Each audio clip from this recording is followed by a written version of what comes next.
ഇപ്പോൾ ഈ പറഞ്ഞ കാര്യത്തിൽ താങ്കൾ പറഞ്ഞതിനോട് ഞാൻ യോജിക്കുന്നു. ഈ ഫോണൊക്കെ സ്വകാര്യ സംഭാഷണങ്ങളിൽ വരുന്നതൊക്കെ ചോർത്തുന്നത് മോശം തന്നെയാണ്, അതിനോട് ഞാൻ യോജിക്കുന്നില്ല. പക്ഷേ അത് നമ്മളങ്ങനെ എടുത്ത് ഓരോ ഇഞ്ചും ചർച്ച ചെയ്യേണ്ടതുമില്ല. പക്ഷേ ചില രാഷ്ട്രീയ കൗതുകങ്ങളുണ്ട്, രാഷ്ട്രീയ കാര്യങ്ങളുണ്ട്. പാലോട് രവി താങ്കൾ പറഞ്ഞതുപോലെ സാധാരണ ഒരു നേതാവല്ല, അദ്ദേഹം ഇത്രയും പാരമ്പര്യമുള്ളൊരു കോൺഗ്രസ് നേതാവാണ്. ആ നേതാവ് ഇപ്പോൾ തിരുവനന്തപുരം ജില്ലയുടെ DCC അധ്യക്ഷനാണ്. അപ്പോൾ അദ്ദേഹം പറയുകയാണ്, ഏത് പശ്ചാത്തലത്തിലോ ആയിക്കോട്ടെ, കെ സുധാകരന് 40 സ്ഥാനങ്ങളുണ്ട്, ഇത് ശരിയാണോ? അതുപോലെ KPCCയുടെ ഇപ്പോഴത്തെ അധ്യക്ഷന് അദ്ദേഹത്തിന് 4 സ്ഥാനങ്ങൾ കൂടുതലുണ്ട്, ഇതൊക്കെ ശരിയാണോ?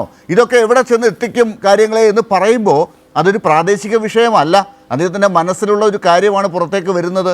ഇത് ഈ പാർട്ടിയെ കൂപ്പുകുത്തിക്കും, എടുക്കാച്ചരക്കാക്കും എന്ന് പറയുമ്പോൾ ശ്രദ്ധിക്കണ്ടേ?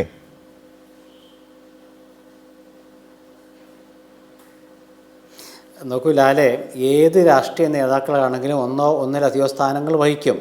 അതൊക്കെ രാഷ്ട്രീയത്തിലെ നേതാക്കൾക്ക് പറഞ്ഞിട്ടുള്ളതാണെന്നേ. ഇപ്പോൾ മുഖ്യമന്ത്രി ആയിരുന്ന ഒരാൾക്ക് പാർട്ടിയുടെ ഉന്നത പദവി വഹിക്കാൻ പാടില്ലെന്ന് പറയാൻ പറ്റുമോ? ഇല്ലല്ലോ.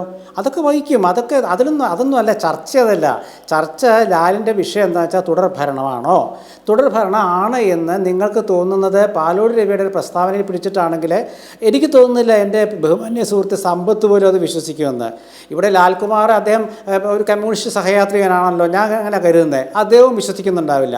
പക്ഷേ ഈ വിശ്വസിക്കുന്നവരെങ്ങനെയാണെന്നറിയാമോ? പാർട്ടിയുടെ ആത്മാർത്ഥതയില്ലാത്തവരാണ്. അതാ പാലോട് രവി പറഞ്ഞ് നമ്മൾ ജയിക്കുമെന്ന്. അപ്പോൾ പിന്നെ നമുക്ക് അടങ്ങിയിരിക്കാമെന്ന് ധരിക്കരുത്. നിലമ്പൂരുണ്ട്, AK ആൻ്റണി പറഞ്ഞിട്ടുണ്ട്, നിലമ്പൂർ ജയിച്ചപ്പോൾ അമിത ആത്മവിശ്വാസം പാടില്ല. നേരെ മറിച്ച് ആൻ്റണി പറഞ്ഞു ആത്മവിശ്വാസം പാടില്ല, അതുകൊണ്ട് കോൺഗ്രസ് തുടർഭരണം വീണ്ടും LDF ശരിയാണ്. കാരണം നമുക്ക് മുൻ അനുഭവങ്ങളുണ്ട്.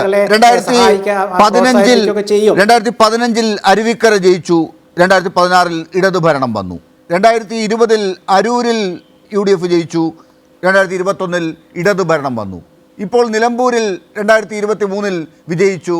അപ്പോൾ അത് വരണമെന്നില്ല. താങ്കൾ പറഞ്ഞത് യുക്തിയാണ്, AK ആൻ്റണി പറഞ്ഞത് ശരിയാണ്. നമുക്ക് ആ ചർച്ചയിലേക്ക് വരാം.